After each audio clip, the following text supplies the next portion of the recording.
Hola pescaditos, welcome back to another State Park Send. It just seems like for whatever reason I'm destined to fish in the rain.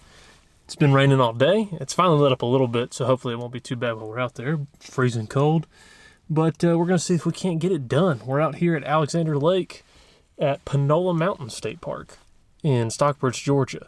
So these lakes up here, I think, are mostly catfish and brim lakes. There are bass here.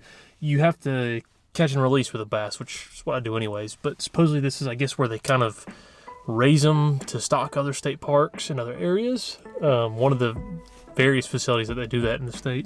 So I don't know if that means we're only going to catch some little guys or what, but we're going to see what we can find. Stay tuned.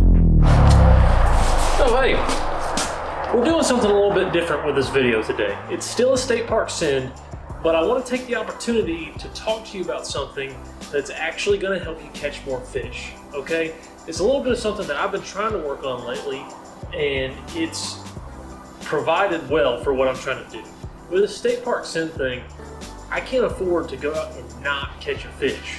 I mean, I don't have the time, I don't have the gas money to drive 2 hours somewhere, which I'm eventually going to have to do, strike out, drive all the way back, and then have to drive back again on another day. Okay, I don't want to do that. No one's got time for that. Okay, so we're going to talk about something that I think a lot of people ignore, right? We as anglers, a lot of times, it's what lure should I be throwing? What lure should I be throwing? What bait should I be throwing? What color bait should I be throwing?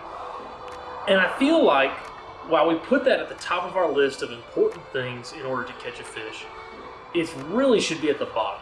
Okay, if we as anglers start getting more in the habit of learning fish patterns, learning what they're doing at different times of the year, at different temperatures, how they relate to structure, because they're always going to relate to structure in some form or another, that's what's going to help us more consistently catch fish. That's what has lately helped me more consistently catch fish, right?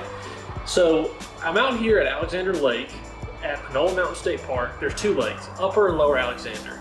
I fished all of Upper Alexander for a few hours. It was covered in grass, and I just didn't have any luck. I couldn't locate them, couldn't find them, right? Went down to Lower Alexander, and there's two things that came together that I should have been able to put together quicker had I really been thinking about it, that got me the bites that I got, right? So the first thing is, when it's colder, you need to look for more oxygenated water. Where's the water coming into the body of water that you're fishing, right? So here I am fishing this inlet where Upper Alexander goes into Lower Alexander, and there's a lot of moving water coming in, okay? It's bringing in fresh oxygen. It's probably bringing in minerals and other things too for that body of water. So I was starting to focus there, right? Well, the other thing that stood out to me about Lower Alexander is actually something that I was watching in a video by Tactical Bassin. Matt Allen with Tactical Bassin was talking about this very specific thing in a video I was watching the day before I was out fishing Lower Alexander. And what he was talking about is a way that fish relate to structure in colder water, okay? Especially after rain, cold winter rain or warmer rain during the winter, whatever the case may be. So Lower Alexander has all of these little sapling trees that are all the way to the bottom and they actually come out of the water, right? And one of the things that Matt Allen was talking about in his video was that fish, especially bushes or small saplings that are coming out of the water, or just a piece of wood, a laydown in general where it's actually coming up out of the water, the fish will get right up on that and against it because it's going to be warmer than any of the other structure that is completely under the water. That wood is going to retain more heat, and the fish can detect that and will get right up against it. So actually, I think I'm about to catch one now. Let's look and pay attention to where I cast. There's nothing out here for me to catch today. They don't want it. And I don't want to change what I'm offering. I refuse to believe there's not fish out in these bushes and such. Right here where it's bringing in fresh oxygenated water. You know they're there.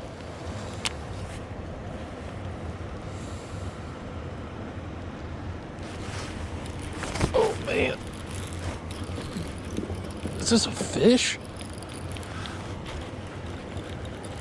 Oh, we might have got a good one, boys. We got a good one, boys. Finally. I can't believe we did it. Oh, man. Hold on, Junior. I knew there had to be one here. He's good to go. Let me bring him over here. Man, this is a good little fish. I didn't think we were gonna do it. But look at that. A couple pounds at least. Beautiful. Well, we know they're in here. Let's get him out and maybe we can find another one. He was right on that that bush out there. Don't have my good camera, but we're gonna see him off regardless. Thank you, sir. You good to go? Wonderful. Let's see if we can't snag another one. So if you were paying any attention, and I'll zoom in and show it again, you know they're there. I got bit right as I was pulling it past that sapling that was sticking up out of the water. It dropped right by it, it sunk down, and I started moving it, and that was enough to get that fish to react. So once I figured that out, and I saw it actually work for me, a couple casts later, did the exact same thing, basically. Actually, the initial part of the cast was a mistake on my part. I cast way past the sapling, and it got tangled up in the part that was exposed above the water. And as I'm pulling it over that sapling, and it drops back into the water again and sinks down, start reeling a little bit, boom, got hit again. Oh no, that's not what we need. Don't get caught up in the tree. There we go.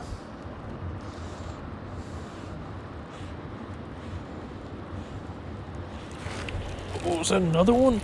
If it is, that's a good one. Yeah, this is a good one. Oh my goodness. No! No! Oh man, that was a good one. Definitely bigger than the last one. Now, unfortunately, I lost that fish, and it was much better than the first one, but you can see what I'm talking about. If I would have focused on that from the beginning, I probably would have had a little bit more luck sooner in the day. It's a lot of things coming together. The time of day that the fish want to eat, it is what you're throwing to a degree, but mainly it's locating the fish. Where are they at? How are they relating to structure? What are they doing?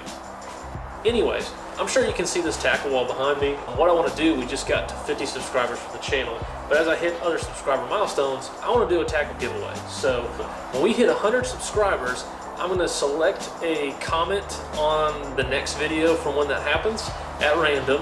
As long as you're subscribed to the channel, I'm going to reach out to you and I'm going to mail you some lures that you can use, and hopefully you can catch some fish on. If you're new to the channel, if it's not too much trouble, go ahead and subscribe. It helps me out, and hey, maybe you'll get some tackle down the road for it. But this has been Caleb with Certified Dinks. We'll catch you on the next one.